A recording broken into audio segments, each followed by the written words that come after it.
Hello, this is Jenny Clark with Solvability, and today's episode on What's Up with Mitch is his question is, how do I make sure each business line is profitable? So Mitch is my fictional government contractor, federal contractor that's been working in the federal market for several years now, mostly services, but he's actually got some other stuff going on. He's got some managed services and he's got some training services and he's got some equipment sale. So his question is, how do I make sure each business line is profitable? Great question, Mitch. Mitch is a bottom line kind of guy. He always says, Jenny, I just want it all to work. So here's his questions. Is there a way to see the business lines and margins separately?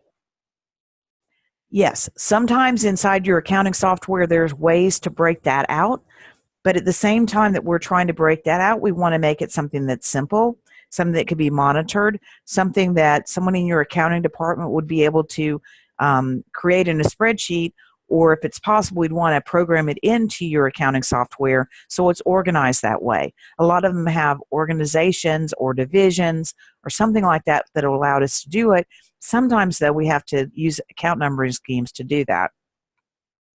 It is really important, especially if you're doing some amount of value-added resale. You want to know how much margin you're making on the equipment, but you also want to take into account the people that you're having to configure that equipment, to determine what to order, to figure out how to quote it, to send the quotes up to the customer, to get the equipment ordered so it can be drop shipped, or if it's brought to your office so it can be configured and repackaged and delivered.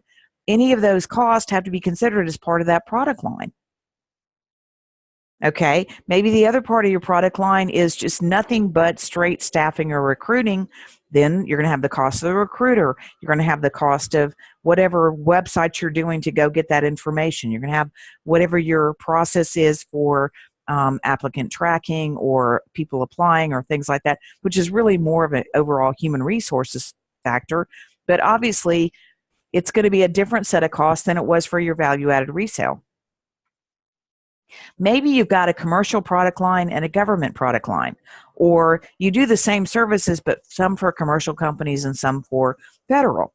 Well, the federal contracting stuff, you've got to be able to prove how you came up with your pricing when you're doing your proposal. Maybe they'll do a review, DCAA. You may not have to be fully compliant, but you do need to be able to answer the questions when they come out and do review the proposals, or when you get to the point where you might have be required to be DCA compliant because you got cost plus work. That's going to be different than how you treat your commercial work. And it may be that you have a separate sales force for your commercial work. It may be that it's shared. It might be that you've got a program manager that manages both product lines and you need to allocate that program manager's time across both. Yes, there's a way to see business lines and margins separately, but it's got to be designed into your accounting system. It takes some time to go through that process and get that worked out. And then you usually have to leave your history the way it was and say, going from this point forward, here's how we're going to report. And it just takes time to get that all classified until it's meaningful. But I've done it successfully with a number of different accounting systems, including with QuickBooks. Not QuickBooks Online, but QuickBooks Desktop or Enterprise. Are we charging enough so that each business line pays its way? That is a really important question, because you want to be able to prove to yourself that on the people that you're selling as professional services or butts and seats, whatever you want to call it, you can tell that each person is generating enough margin to cover their cost. When you do an analysis person by person, if you see somebody that's out of line, they're making way more profit than probably you should have, or they're not. Frequently what will happen is you'll take a look and say, are they in the right labor category, or what's going on? The other thing might happen is maybe they should be on a different contract instead of that one because their skill level is very high, and it's probably higher than that contract needs, so you need to move them to someplace where they're on a higher billing rate. Another question is, when I'm asking that, is I've got certain costs that I have to incur in order to be a value-added reseller. I took all of the time to become a partner with all of these reseller companies, develop those relationships. That took a lot of cost. That cost doesn't benefit or cost anything to the federal services division or the commercial services division. So how do I work that out? Because otherwise, if you don't spend a lot of time thinking about this, you're really not having the information you do to make the right decisions, because you're averaging everything together. It's more like you're subsidizing one line to the other. The same thing as if you ever gone to dinner with a bunch of people and you sat back there and had ice water and a salad, and the people at the other end ordered 7 bottles of wine and had desserts and all these other things, and you're like, oh my gosh, get me out of here. And then it comes time for the check, and they're like, oh, just divide it up by 10. You're like, heck no, I don't want to divide it up by 10. Don't do that in your business. Identify the costs that are specific, because you're going to have different rates of growth, but you also want to have certain things that is steady revenue. And that's your baseline of business. And that really funds some of the other growth. So these are things you need to be thinking about when you're getting up to those more mature stages, about where do you really want to be and how do you want to go there. How do I get more of the easy money, like resale and referral fees? We all want easy money. I wish there was easy money. I like that term almost as much as I like low-hanging fruit, because I can never grab onto that. People tell me it's all there, but I don't see it. So easy money like resale and referral fees, you're going to have relationships in order for that to work.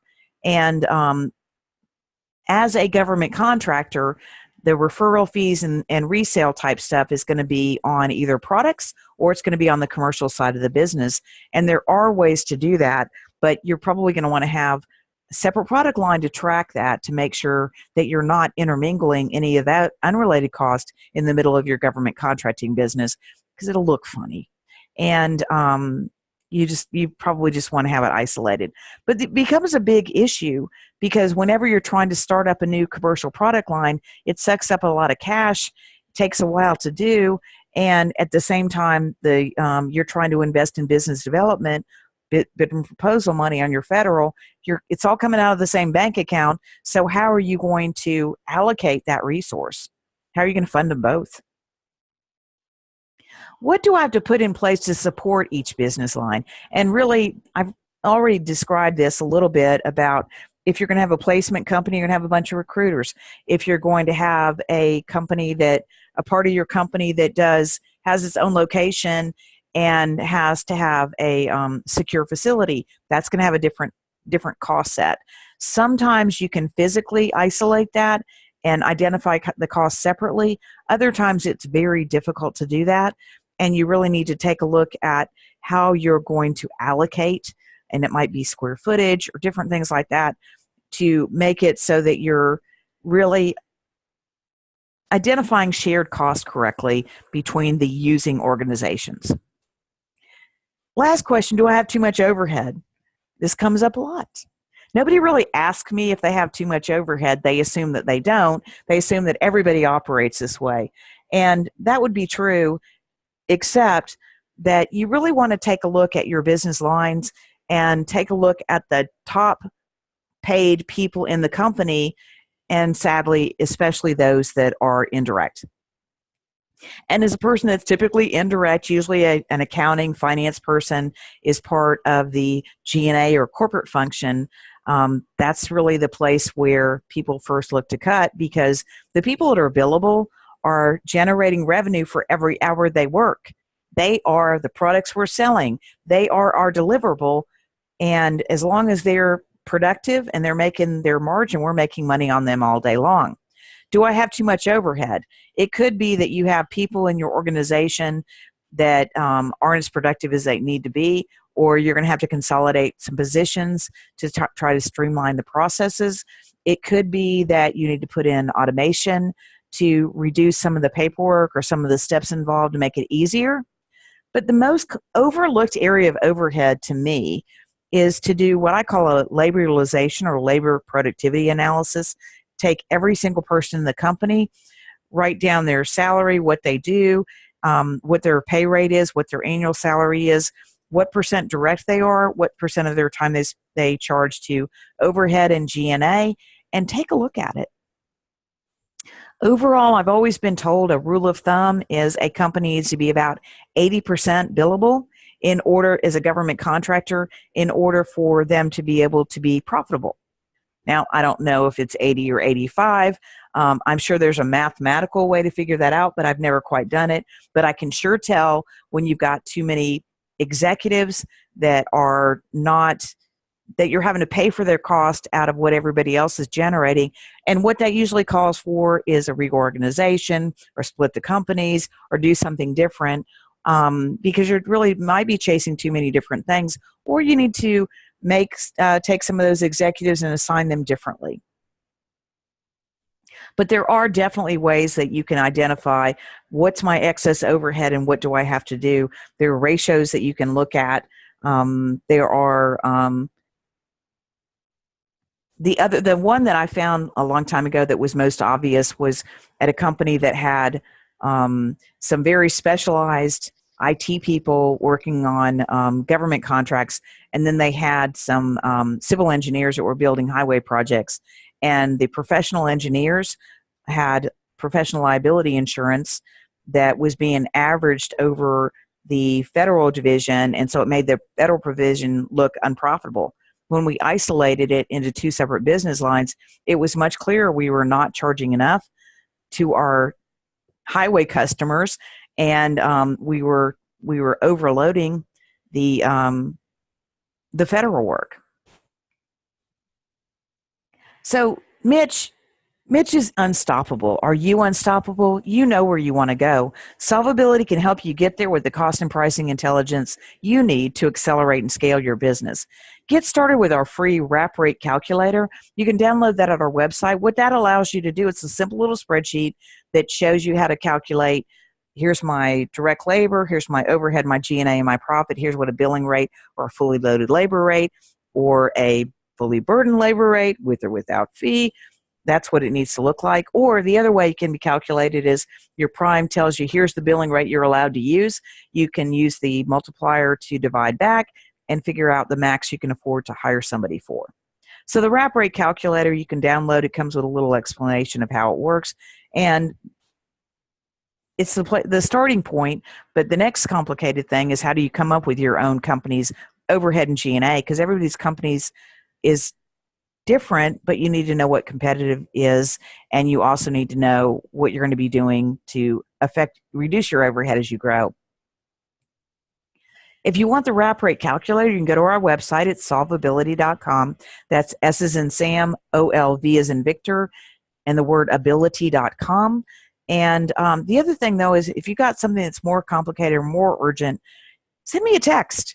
So it's 256-882-6276, and tell me your name, your company, what your urgent issue is, and let's set up a call and see what we can do.